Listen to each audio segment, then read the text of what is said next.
بسم اللہ الرحمن الرحیم۔ السلام علیکم۔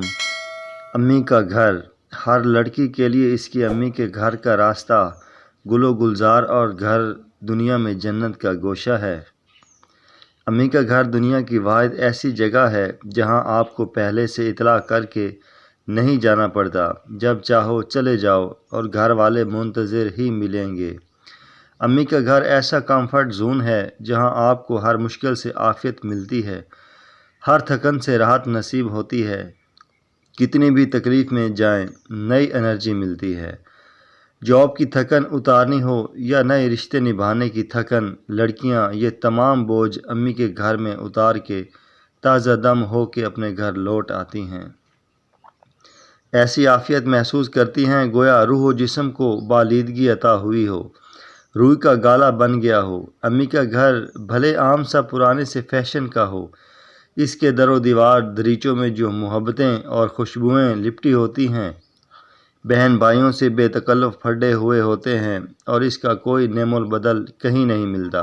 ایک لڑکی اپنے محرم رشتوں کے درمیان سے اٹھ کر اچانک کئی سسرالی نامحرموں کے درمیان تکلفاً رہنے لگتی ہے، جس میں وہ مصنوعی سا رہتی ہے، اپنی من مرضی بتانے سے جھجکتی ہے، ہر قدم پہ محتاط، ہر سانس میں احتیاط، کھل کے جینا بھول جاتی ہے، بلکہ قصداً بھلائے رکھتی ہے۔ ایسے میں امی کا گھر زمین پہ جنت ہوتا ہے۔ آپ اپنی جنت میں کتنے ہی برسوں بعد جائیں، کبھی اجنبیت محسوس نہیں ہوتی۔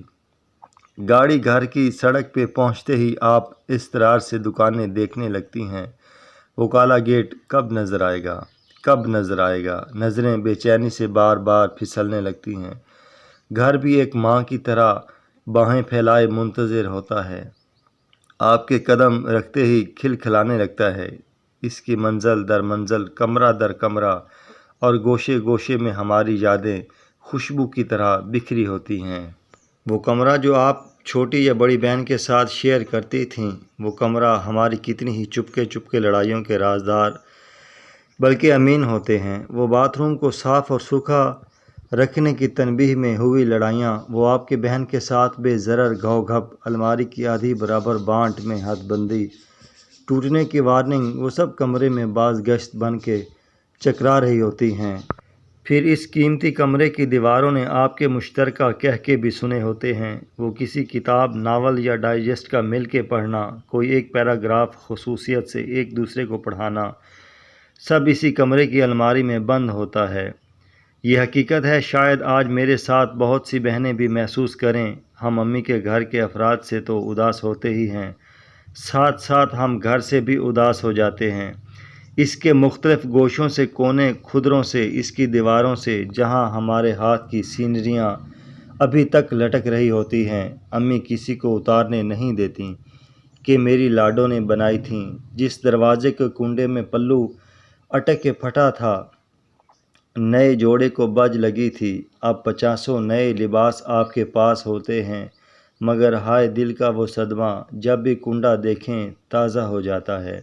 امی کا گھر وہ ہوتا ہے جہاں آپ الٹ سلٹ حلیے میں گھوم سکتی ہیں، سستی سے چپل گھسیٹ کے چل سکتی ہیں، منہ کھول کھول کے جمائیاں لے سکتی ہیں، ماں سے فرمائشی کھانا پکوا سکتی ہیں اور بلا تکلف روٹی کے اوپر سالن رکھ کے بڑے بڑے لقمے نگل سکتی ہیں، گھنٹوں ماں کی گود میں سر رکھ کے لیٹ سکتی ہیں، نہ وقت ضائع ہوتا ہے، نہ گھڑیاں چلتی ہیں، بکھرے بالوں کا ہاتھوں سے سمیٹ کے کیچر میں قید کر کے دلی راحت محسوس کر سکتی ہیں، صرف کلی کر کے ناشتہ کر سکتی ہیں۔ امی وہ ساری سستیاں اور آلکسیاں اپنے دامن میں بھر کے ذات میں ایسی توانائیاں بھر دیتی ہیں کہ اگلے چکر تک آپ چارج ہو جاتی ہیں۔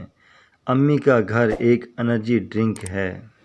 دوستو، اگر آپ کو ویڈیو اچھی لگی ہو تو لائک اور کمنٹ ضرور کیجیے گا اور ہمارا چینل آصف بخاری سکلز سبسکرائب ضرور کیجیے گا۔ جزاک اللہ۔